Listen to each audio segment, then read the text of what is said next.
दोस्तों, ये कहानी बहुत अच्छी है। जो एक आलसी लड़के की कहानी है। एक आलसी लेकिन भोला भाला युवक था जिसका नाम भोला था। दिन भर कोई काम नहीं करता, बस खाता ही रहता और सोता रहता। घर वालों ने कहा, चले जाओ, निकलो घर से, कोई काम धाम करते नहीं, बस पड़े रहते हो। वह घर से निकलकर यूं ही भटकते हुए एक आश्रम पहुंचा। वहाँ उसने देखा एक गुरुजी हैं, उनके शिष्य जो कोई काम नहीं करते, बस मंदिर की पूजा करते। उसने मन में सोचा, यह बढ़िया है, कोई काम धाम नहीं, बस पूजा करनी है। गुरुजी के पास जाकर पूछा, क्या मैं यहाँ रह सकता हूँ गुरुजी? तो गुरुजी ने कहा, हाँ क्यों नहीं, लेकिन मैं कोई काम नहीं कर सकता गुरुजी। कोई काम नहीं करना है, बस पूजा करनी है तुमको। तो गुरुजी ने उसको आनंद कहते थे, ठीक है, वह तो मैं कर लूँगा। वह आनंद आश्रम में रहने लगा, ना कोई काम ना कोई दाम, बस सारा दिन खाते रहा और प्रभु भक्ति में भजन गाते रहा। महीना भर हो गया, फिर एक दिन एकादशी आई। उसने रसोई में जाकर देखा, खाने की कोई तैयारी नहीं थी। उसने गुरुजी से पूछा, आज खाना नहीं बनेगा क्या गुरुजी? तो गुरुजी ने कहा, नहीं, आज तो एकादशी है, तुम्हारा भी उपवास है। उसने कहा, नहीं, अगर हमने उपवास कर लिया तो कल का दिन नहीं देख पाएंगे। हम नहीं कर सकते उपवास, हमें तो भूख लगती है, आपने पहले क्यों नहीं बताया? तो गुरुजी ने कहा, ठीक है, तुम मत करो उपवास, पर खाना भी तुम्हारे लिए कोई और नहीं बनाएगा, तुम खुद बना लो। मरता क्या ना करता। गया रसोई में, गुरुजी फिर आए, देखो अगर तुम खाना बना लो तो राम जी को भोग जरूर लगा देना और नदी के उस पार जाकर बना लो रसोई। ठीक है। लकड़ी, आटा, तेल, घी, सब्जी लेकर भोला चला गया। जैसा तैसा खाना भी बनाया। खाने लगा तो याद आया, गुरुजी ने कहा था कि राम जी को भोग लगाना है। वह भजन गाने लगा, ओ मेरे राम आइए, श्री राम आइए, मेरे भोजन का भोग लगा जाइए। कोई नहीं आया तो बेचैन हो गया, यहाँ तो भूख लग रही है और राम जी आ ही नहीं रहे हैं।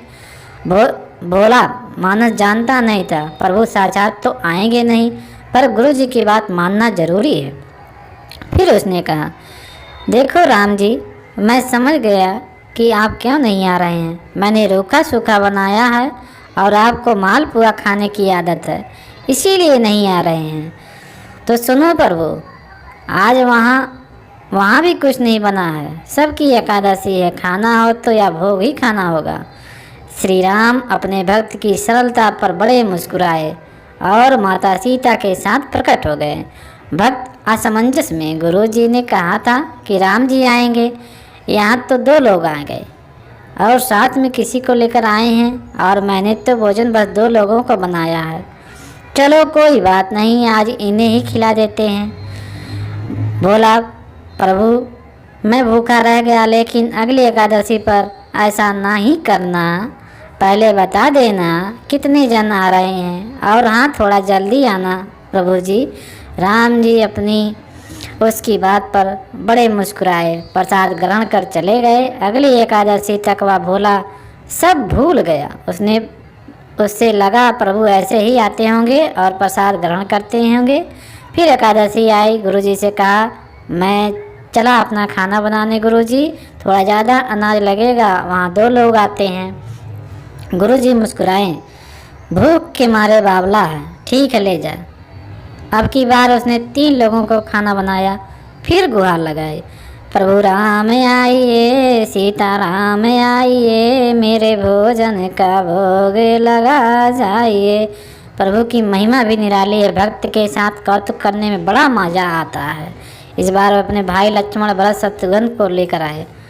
भक्त को चक्कर आ गया, यह क्या हुआ?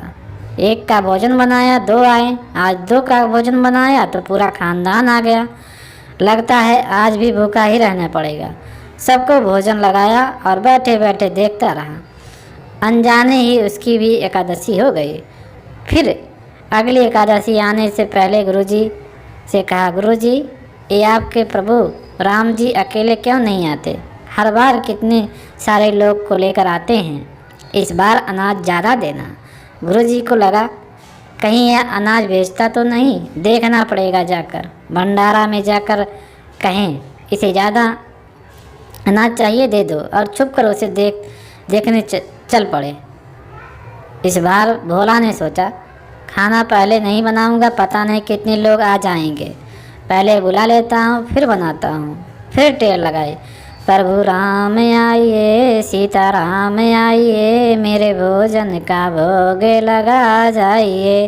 इस बार तो हनुमान जी के साथ आए, लेकिन क्या प्रसाद तो तैयार ही नहीं। भक्त ठहरा भोला भाला, उसने कहा, प्रभु इस बार मैंने खाना नहीं बनाया। प्रभु ने पूछा, क्यों? भोला कहता है कि मुझे मिलेगा ही नहीं, क्या फ़ायदा बनाने का, आप ही बना लो और खुद खा लो। राम जी मुस्कुराए, सीता माता भी गदगद हो गई उसके मासूम जवाब से। लक्ष्मण जी बोले, क्या करें प्रभु? प्रभु बोले, भक्त की इच्छा है पूरी तो करनी पड़ेगी, चलो लग जाओ। लक्ष्मण जी ने लकड़ी उठाई, माता सीता आटा गूंथने लगी। भक्त एक तरफ बैठकर देखता रहा। माता सीता रसोई बना रही थी तो कई ऋषि मुनि यक्ष गंधर्व प्रसाद लेने आने लगे। इधर गुरुजी ने देखा खाना तो बना नहीं, भक्त एक कोने में बैठा है। पूछा, बेटा क्या बात है, खाना क्यों नहीं बनाया? वह बोला, अच्छा किया गुरुजी आप आ गए, देखिए कितने लोग आते हैं प्रभु के साथ। गुरुजी बोले, मुझे तो कुछ नहीं दिखाई दे रहा है तुम्हारे और अनाज के सिवा। भक्त ने माथा पकड़ लिया, एक तो इतनी मेहनत करवाते हैं प्रभु, भूखा भी रखते हैं और ऊपर से गुरुजी को दिख भी नहीं रहे, यह और बड़ी मुसीबत है। प्रभु से कहा, आप गुरुजी को क्यों नहीं दिख रहे हैं? प्रभु बोले, मैं उन्हें नहीं दिख सकता। क्यों नहीं? वे बड़े पंडित हैं, ज्ञानी हैं, विद्वान हैं, उन्हें तो बहुत कुछ आता है, उनको क्यों नहीं देखते आप? प्रभु बोले, माना कि उनको सब आता है, पर वे सरल नहीं है तुम्हारी तरह, इसलिए उनको नहीं दिख सकता। भोला ने गुरुजी से कहा, गुरुजी प्रभु कह रहे हैं आप सरल नहीं हैं, इसीलिए आपको नहीं दिखेंगे। गुरुजी रोने लगे, वाकई मैंने सब कुछ पाया पर सरलता नहीं पा सका तुम्हारी तरह, और प्रभु तो मन की सरलता से ही मिलते हैं। प्रभु प्रकट हो गए और गुरुजी को भी दर्शन दिए। इस तरह एक भक्त के कहने पर प्रभु ने रसोई बनाई। ऑल टू ऑल वॉइस पे सब्सक्राइब करिए और चैनल को जो है एक बड़ा चैनल बनाइए। आज के लिए बस इतना ही, धन्यवाद।